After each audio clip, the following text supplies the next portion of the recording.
Assalamualaikum sahabat motivasi. Bagaimana kabar sahabat hari ini? Semoga dalam keadaan baik ya.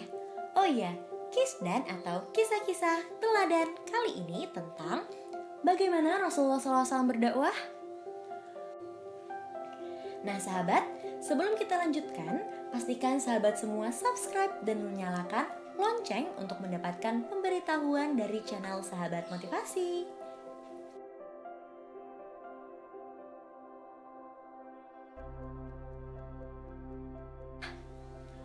Pada episode sebelumnya, kita mengulas bahwasannya Nabi Muhammad SAW sudah memiliki sifat-sifat yang akan membawanya pada diutusnya beliau sebagai Nabi dan Rasul. Tentu, hal ini tidak mudah diterima begitu saja bagi keluarga maupun masyarakat kala itu. Nah sahabat motivasi, ada yang tahu gak sih bagaimana dakwah Rasulullah SAW dalam menyebarkan Islam? Ya, setelah diangkatnya Rasulullah SAW sebagai Rasul dan Nabi, maka dimulailah estafet dakwah. Mula-mula Rasulullah SAW berdakwah dengan sembunyi-sembunyi. Sahabat, apakah ada yang tahu kenapa Rasulullah melakukan hal tersebut? Iya, tidak lain dan tidak bukan karena akhlak kaum Rasulullah SAW saat itu masih sangat jauh dari kata baik. Bahkan sahabat, mereka tidak punya cara lain untuk menyelesaikan masalah kecuali dengan pedang. Mengerikan sekali ya, jika setiap ada masalah harus berakhir dengan majunya pedang. Bukankah dalam hidup kita selalu menemui masalah, bahkan setiap harinya? Kita tidak bisa membayangkan betapa dakwah itu tidak mudah, apalagi orang-orang zaman itu sangat menjaga ajaran nenek moyang mereka yang mana yaitu menyembah berhala. Di mana-mana berhala mudah ditemui. Sahabat motivasi, dakwah pertama kali yang dilakukan Rasulullah SAW adalah dengan sembunyi-sembunyi. Ya, beliau melakukan dakwah dengan mengutamakan orang-orang terdekat beliau seperti keluarga, sahabat, orang-orang yang dikenal memiliki kebaikan, cinta dengan kebenaran, serta percaya dan yakin tentang apa yang diucapkan oleh Rasulullah SAW. Mengapa? Karena hal ini akan mempermudah beliau dalam menyampaikan dakwah dan besar kemungkinan untuk diterima. Sahabat motivasi, dari dakwah yang dilakukan Rasulullah SAW secara sembunyi-sembunyi ini, oh ya sahabat, kamu tahu nggak golongan pertama yang masuk Islam ada siapa aja? Ya, ada istri pertama Rasulullah SAW, yaitu Ummul Mukminin Khadijah binti Khuwailid radhiyallahu anha, kemudian sahabat karib Rasulullah SAW. Siapa beliau? Ya, laki-laki berwajah tampan yakni Abu Bakar As-Siddiq radhiyallahu anhu. Selanjutnya, ada dari kalangan anak-anak yang masuk Islam pertama kali. Siapakah beliau? Beliau berada di dalam asuhan Rasulullah SAW, yakni beliau adalah Ali bin Abi Thalib. Kemudian menyusul budak Rasulullah SAW, yaitu Zaid bin Harithah. Kemudian diikuti sahabat-sahabat lainnya. Sahabat motivasi, setelah dakwah secara sembunyi-sembunyi, kemudian Rasulullah SAW diminta oleh Allah Subhanahu wa Ta'ala untuk dakwah secara terang-terangan.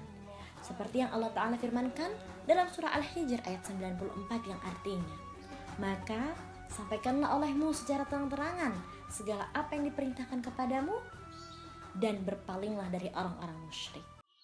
Insyaallah.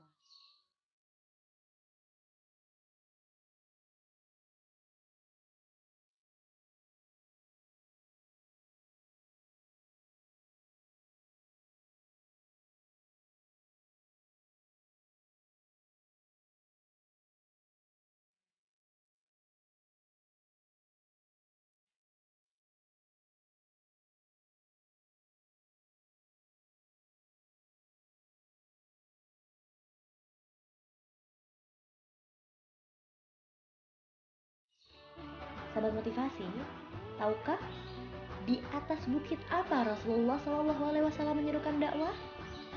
Yap, itu adalah Bukit Sofa. Setelah datangnya seruan untuk berdakwah secara terang-terangan, Rasulullah Shallallahu Alaihi Wasallam lalu bergegas menuju ke atas Bukit Sofa. Ketika tiba di Bukit Sofa, lantas Rasulullah Shallallahu Alaihi Wasallam menyerukan dakwah dengan mengatakan, "Ya Sobahah," yang artinya kalimat peringatan adanya serangan atau peristiwa besar. Setelah itu, Rasulullah Shallallahu Alaihi Wasallam memanggil kabilah-kabilah. Mendengar panggilan tersebut, mereka bertanya, "Siapa orang yang berteriak itu?" Lalu mereka berkata, "Itu Muhammad."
Al-Quran sebagai pelajaran dan peringatan? Ya, dia adalah paman Rasulullah Shallallahu Alaihi Wasallam bernama Abu Lahab. Abu Lahab datang kepada Rasulullah Shallallahu Alaihi Wasallam dengan nada kasar. "Celakalah kamu selama-lamanya. Cuma untuk ini kamu mengumpulkan kami?" Maka turunlah ayat yang artinya, "Celakalah kedua tangan Abu Lahab dan dia pun celaka." Surah Al-Lahab ayat 1. Iya, Abu Lahab sangat menentang dakwah Rasulullah Shallallahu Alaihi Wasallam, sehingga banyak strategi dan cara-cara licik yang dilakukan untuk menghalangi dari dakwah Rasulullah Shallallahu Alaihi Wasallam. Berlalunya waktu, perlahan-lahan dakwah Rasulullah Shallallahu Alaihi Wasallam mulai mendapatkan sambutan. Satu persatu orang masuk Islam. Nah, sahabat motivasi, apa aja sih yang bisa kita petik sebagai sebuah pelajaran?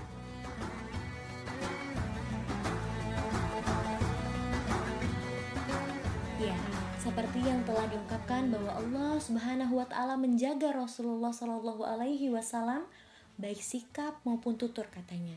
Sehingga orang-orang Quraisy kala itu selalu percaya apa yang diungkapkan Rasulullah Shallallahu Alaihi Wasallam. Bahkan mereka tidak pernah menyaksikan Rasulullah Shallallahu Alaihi Wasallam berdusta, melainkan selalu jujur. Maka dari itu, kita sebagai umat yang telah diberikan keteladanan yang apik dalam segala hal, sebelum terlambat untuk terus memperbaiki diri dan melanjutkan estafet dakwah. Dimulai dari hal yang kecil, seperti saling mengingatkan dalam kebaikan, menggunakan sosial media secara bijak, berkata jujur, dan banyak hal lainnya yang bisa kita lakukan. Baiklah sahabat motivasi, sekian dulu ya episode Kisdan atau kisah-kisah teladan kali ini. Semoga bermanfaat dan terus saling mengingatkan dalam hal kebaikan ya sahabat motivasi. Insya Allah kita akan bertemu kembali di episode Kisdan selanjutnya. Wallahu a'lam bishawab. Wassalamualaikum warahmatullahi wabarakatuh.